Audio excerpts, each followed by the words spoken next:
Ray Now, Donovan. I was relieved, Bob, to finally get some answers to the things that have been bothering me about Ray Donovan this week. Of course, I'm not sure the answers themselves helped a whole lot as far as my estimation of the show, I have to say.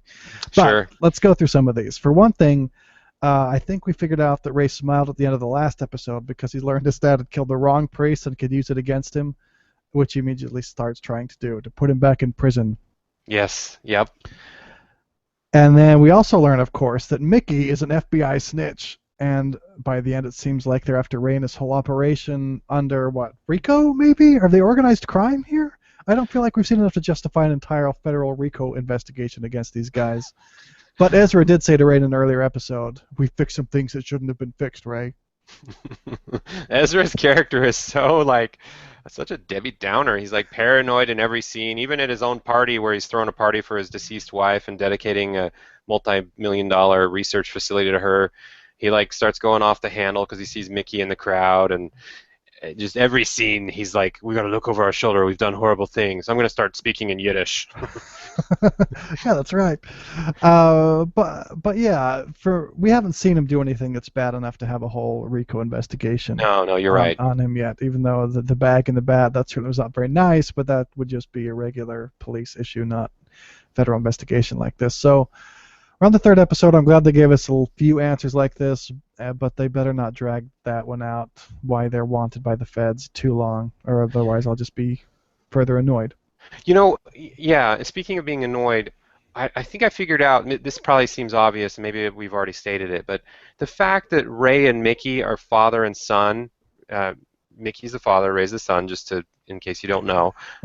At this point, you should if you're watching the recap of the third episode, but that just doesn't, it continues to not work for me. Like everything else could be as extreme as it is, but the fact that they're father and son and they're trying to beat the clock on putting each other in prison, like even if it would be so much better even if Mickey was like his father-in-law instead of his direct father. It's just too much, Logan. It's too much. It's like too ah. Yeah, well, I have to say that even though we are under the impression that Mickey's a bad dude, I was thinking the same thing.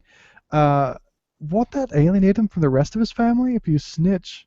Like this isn't like so what Ray's doing is sort of bad, but Mhm. but he isn't like going undercover and pretending everything's fine, and then selling that information for money to the FBI to put his dad in jail the way Mickey's doing. I just can't imagine the rest of his family would be okay with this and not kick him out of the family. Basically, that's how families like Right. this work, right? Right, and the show's setting you up to be on Ray's side like 3-1 because even though Ray like doesn't talk to his wife and does these shady things or whatever, he's still he's doing it with this premise of wanting to better the life of his family, even though he does it in a semi messed up way. Whereas his father is like doing everything in the way that you'd hate a character who is being nice to his grandkids on the surface only to screw them by trying to get their father in prison and walk away with money, and then they also make a point of showing Mickey like checking out porn in a or like light porn in a library or whatever, and it's just He's an ass guy. yeah. Yeah, and for what? For a little bit of money and to get out of jail in 15 years instead of 20? I mean, I, Right. jail is jail, of course, but and it's one thing if you get 5 years off your 5-year sentence, so you could go to jail for 5 years, but you go to zero. But if you've Right. already been there for 15, I mean, what do I know? But it just seems like to get that 5 years off, that's not. I wouldn't think that'd be enough to justify going and trying to get your family. Well, and the other thing that doesn't make sense in terms of motives of characters is if Mickey is really trying to get back at Ray, and we still don't know what is going on between them. That's on this level of it can't be reconciled, even though they're father and son. If he's trying to get back at Ray and get 5 years off of his sentence and get some money, and that's why he's doing all these things to pretend to be nice with the family or whatever, what's the deal with killing the priest? Because he knows that that is not something that's just going to go away. He's not that smart of a he's not that dumb of a guy to know to think that he can get away with a murder that's not really, it didn't show it as if like he meticulously planned it through or anything. that's a big risk for somebody who is trying to shrink a sentence down from 20 years to 15. Oh, and then on the side, because of out of the goodness of my heart for my other son, I'm going to murder someone. It's just like it doesn't add up. Like, which character are you? I don't quite get him. Yeah, maybe he was hoping no one would find out. Maybe he was hoping that his FBI guy could get him out of a local homicide rap. I don't know, but you're right. You are right. But We yeah, did but learn a couple. Oh, go ahead. I was just gonna say, but I'm still I'm getting into the show a little bit more. I'm still wanting to learn more about Ray because I feel like it hasn't given us much more than we knew. But Well, I I'm got I got actually two more things I want to point okay. out that we've learned. So, Tell me. um, where is it? Oh, Ray gave his neighbors a card to call a lawyer. So that guy is a lawyer that Ray works with. That's at least some clue. Right. He's a lawyer's fixer, which we didn't know that much before. So that's something. I'm glad for that. Ezra doesn't seem to be a lawyer though, and Ray's definitely not a lawyer. So I don't quite know this whole operation, but one piece of the puzzle there. And we learned one more thing. So we learned a little bit more about why he intervenes in these cases, even if it's against the wishes of his clients. Is it because he has some moral or ethical code? It's because he thinks he's everyone's dad. You know, his brothers, he plays the dad, and they resent him for always trying to pay for him or to sign on for a durable power of attorney on Bunchie's money. People he meets on his cases, like Chloe, he tries to be her dad and look out for her. Or the girl who had a stalker in the first episode, it's because he feels like her dad, and so he wants to protect her. And even Marvin Gaye Washington is like, I'm going to help you you buy this kid, but you better make sure he goes to school, no drugs. Not even reefer, no drugs. It's because he thinks he's everyone's dad. That's his deal. It's not.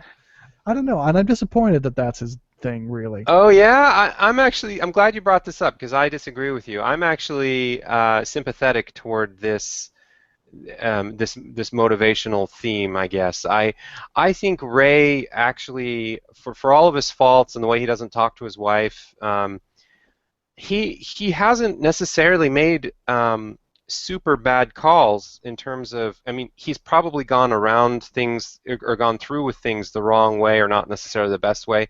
But when he is trying to get the power of attorney for his brother or tell the father no drugs if we get you this kid, or even the way he talks to his own son or daughter and tries to keep his crazy father out of their life, like I see this good-hearted person coming through who actually has a good head on his shoulders on what constitutes taking care of people around him to make them to enable them to have a good life, but still a somewhat protected life. But I know that, like, you know, as a theme in life, you and I guess it's fair to say me too, we're not huge fans of like for your own good ways of Right. telling the world how to live. But I'm okay with how Ray's kind of going about it. All right. I want to see how it plays out. If hopefully he doesn't make any big mistakes and ruins my theory. And at least it makes some sense now. At least I can start to try to get Ray figured out, even if I don't love Right. that aspect of it. So that's big. The other thing I wanted to say is about Abby's wife, Ray's wife, Abby, played by Paula Malcolmson. I'm really tired of her. I love Paula Malcolmson as an actor, but they just got her this shrieking shrew here. You know, there's the scene when Ray came home, dropped off his laundry, packed for another 5 days, and she was just yelling at him the whole time. And, you know, the thing about Abby is she basically has what I call Paul Krugman syndrome. Even if I agree with her sometimes, I'm just turned off by the way she makes her point, and I regret agreeing with her. So, Right. sure, Ray seems like a crappy husband, but, you know, why is she freaking out now? He's probably been the same crappy husband for 15 years. It's nothing new. And we haven't seen Ray do anything that's like the straw that broke the camel's back or anything particularly bad right now. So I would have thought she would have come to peace with this to some extent or gotten tired of it. It's really weird that she's flying off the handle like this now.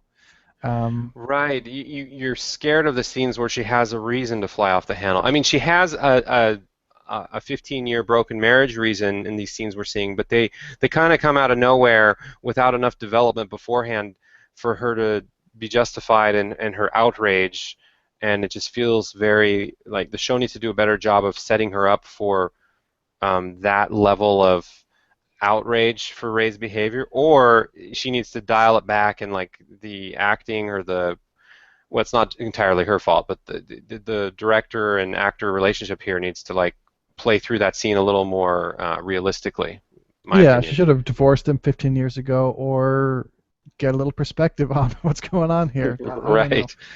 Um, so all right.